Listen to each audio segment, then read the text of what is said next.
Bonjour à tous et à toutes.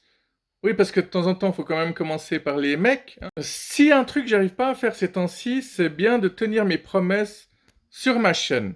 Parce que je vous ai dit que cette semaine, il y aurait plus de vidéos que les 2 semaines d'avant, alors que j'en ai pas encore posté, et c'est déjà 19 h mercredi soir. Donc si j'en poste pas une ce soir, une demain et une après-demain, ça voudra dire que je vous ai menti, quoi.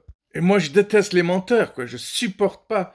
L'honnêteté, c'est vraiment une de mes valeurs, quoi. Mais voilà, c'est pas les idées qui me manquent, évidemment, mais qu'est-ce que je vais pouvoir vous raconter en quelques minutes, là? Euh, Ceux qui me connaissent, ils savent que si je laisse mon cerveau partir comme ça, ben, je vais vous parler pendant 15 minutes. Et là, vous n'avez pas le temps, quoi. Faut l'avouer, quand même. Néanmoins, je pense que je vais quand même vous parler du fait que je vais régulièrement dans des groupes de discussion pour discuter de plein de trucs. J'aime bien aussi, des fois, participer, assister à des groupes de gens qui vont faire du développement personnel.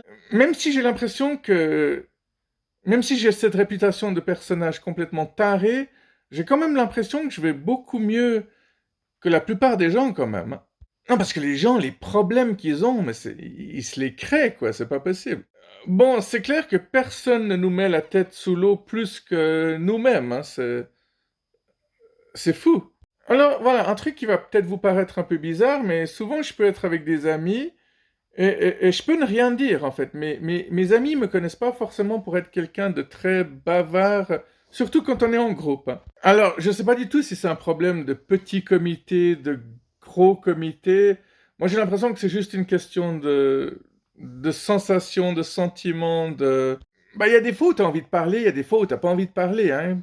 Indépendamment du fait qu'il y ait beaucoup de personnes ou pas assez de personnes, je fais pas partie de ces gens qui arrivent pas du tout à parler s'il y a beaucoup de personnes, mais il arrive que j'ai pas envie de parler même s'il y a peu de personnes. Donc je sais pas du tout si je suis clair, mais on s'en fout, c'est pas ça le but. Le but c'est que vous vous amusiez, que vous vous distrayiez, hein.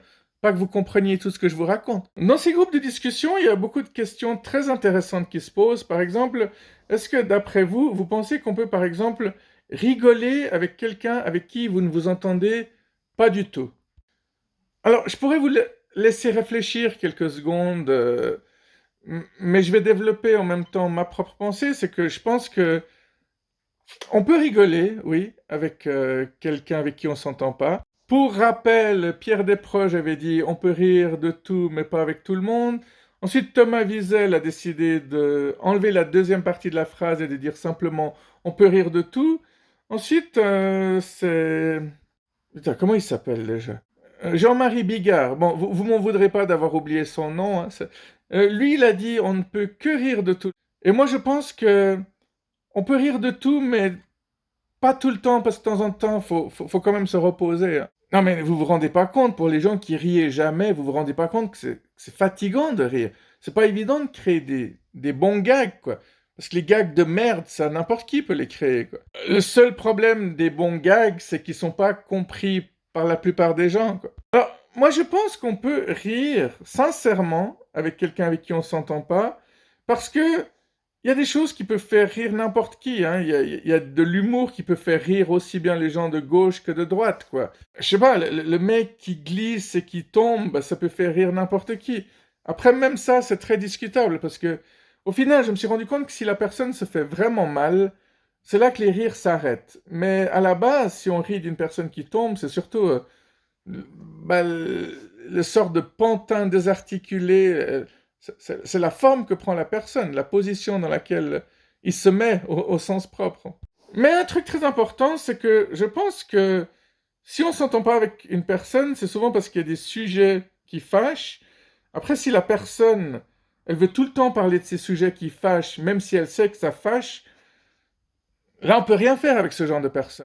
Mais si cette personne décide de mettre son ego de côté, puis d'essayer de trouver un sujet de conversation qui puisse convenir à tout le monde, là c'est autre chose. Des fois je rencontre des personnes, et puis je sais pas, quand je rencontre des mecs qui me disent moi mes passions c'est la politique et la voiture, je me dis désolé mec, on n'a pas grand chose à se dire, quoi. Je sais pas, c'est un peu comme si quelqu'un me dit qu'il aime le foot et le trading, quoi. C'est des gens avec qui j'ai pas beaucoup de points communs. Néanmoins, je trouve très intéressant de quand même parler avec quelqu'un qui est totalement passionné par un truc. Parce que récemment, j'ai rencontré des gens qui sont passionnés de hockey, de pêche, même de chasse, quoi. D'ailleurs, j'ai demandé à un pêcheur s'il faisait aussi de la chasse. Il m'a répondu, non, non, j'ai pas tous les défauts du monde, heureusement. Et en discutant comme ça avec des gens, on se rend compte que finalement, bah, il y a des gens qui vont pêcher juste pour le plaisir d'être au calme. Les pêcheurs qui s'en fichent s'ils ont chopé des poissons ou pas en fin de journée sont, d'après moi, les meilleurs pêcheurs. Parce que si tu fais une passion qui risque de te frustrer la plupart du temps, bah laisse tomber, quoi, fais autre chose. C'est aussi pour ça que je préfère nettement plus aller au théâtre et voir des concerts que de voir du sport, quoi. Je trouve que quand tu vas voir un concert, bah, tu peux être déçu, mais la plupart des gens qui vont voir un concert, c'est parce qu'ils aiment le groupe. Pareil pour le cinéma ou la troupe de théâtre, t'y vas parce que t'aimes bien l'acteur, les acteurs, que l'histoire t'intéresse. Mais le sport, c'est souvent deux équipes qui se battent l'une contre l'autre, et si ton équipe perd, bah, tu ressors fâché, déprimé, sur le point de te suicider. Et certains devraient le faire parfois, je dis pas, surtout les mâles alpha, quoi. Est-ce que cette vidéo risque de passer pour incitation à la haine? Oui? Bah, du coup, tu peux couper la scène d'avant? Quoi, comment ça? Non. Putain, mais je travaille vraiment avec une équipe de merde, constituée de toutes les voix dans ma tête. Et voilà comment une de mes vidéos peut durer des heures et des heures. Donc, je vais essayer d'aller un peu plus vite en vous disant que j'ai aussi assisté à des groupes d'écriture, hein, j'ai participé à des ateliers d'écriture. Et un truc que je trouve ultra intéressant, c'est que si tu poses un objet sur une table, et que tu demandes à plein de gens autour d'écrire sur cet objet, tout le monde va écrire un truc complètement différent. Alors il y a quelqu'un qui va écrire sur l'objet qu'il voit, il y a quelqu'un qui va écrire sur la face cachée de l'objet, il y a quelqu'un à qui ça va ramener des souvenirs et qui va plonger dans ses souvenirs d'enfance et écrire une histoire basée sur une partie de la vie qu'il a vécue. C'est pas facile de s'exprimer, hein. J'adore aller dans des groupes de discussion, mais c'est pas facile. Mais c'est enrichissant, hein. J'ai discuté avec des gars qui étaient passionnés de motocross, et il y a un truc que je savais pas, c'est que en motocross, t'es quasi tout le temps debout, en fait. T'es presque jamais assis, et ça, c'est le genre de truc dont tu te rends pas compte. Quand tu fais pas une activité, il y a plein de choses dont tu te rends pas compte. J'ai aussi discuté avec des gens qui sont passionnés par la plongée sous-marine, et ils m'ont expliqué des trucs comme quoi ce que tu vois sous l'eau, ça n'a rien à voir avec ce que tu vois à la télé, dans les documentaires, sur les photos, que il n'y a pas de filtre qui arrive à retranscrire la beauté réelle du fond des mers, quoi. Évidemment, vous pouvez discuter, vous pouvez participer, mettre dans les commentaires ce que vous pensez de tout ça ou partager vos propres expériences. Cette semaine, on a discuté de la confiance. Qu'est-ce qui fait qu'on peut avoir confiance en quelqu'un? À quel moment est-ce qu'on sait qu'on peut avoir confiance en quelqu'un? Et j'ai découvert plein de choses sur la confiance auxquelles j'avais jamais pensé, hein. Tu peux séparer la confiance en plusieurs parties, et puis il y a des moments où tu dois avoir confiance en quelqu'un, mais que c'est pas réciproque. Par exemple, si tu vas voir ton garagiste, bah, tu dois avoir confiance en ce qu'il fait, mais à aucun moment, lui, il ne doit avoir confiance en toi, sauf évidemment pour recevoir son argent, ça va de soi.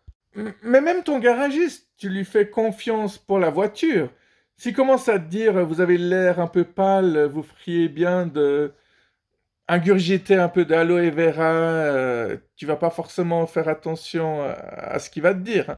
Non, parce qu'à ce moment-là, imagine que ton médecin aussi commence à te dire, écoutez, il y a des pièces de votre voiture que vous devriez changer. Tu lui demandes d'aller se faire foutre, quoi, et puis c'est tout. Non, non, mais blague à part, c'est intéressant tout ça. Est-ce que vous pensez qu'on peut avoir confiance en quelqu'un que vous n'aimez pas? Ou est-ce que vous pensez que vous devez tout le temps avoir confiance en des gens que vous appréciez?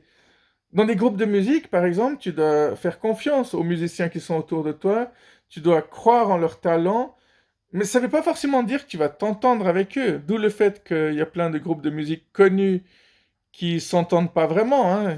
Évidemment, il y a Metallica, il y a les Rolling Stones.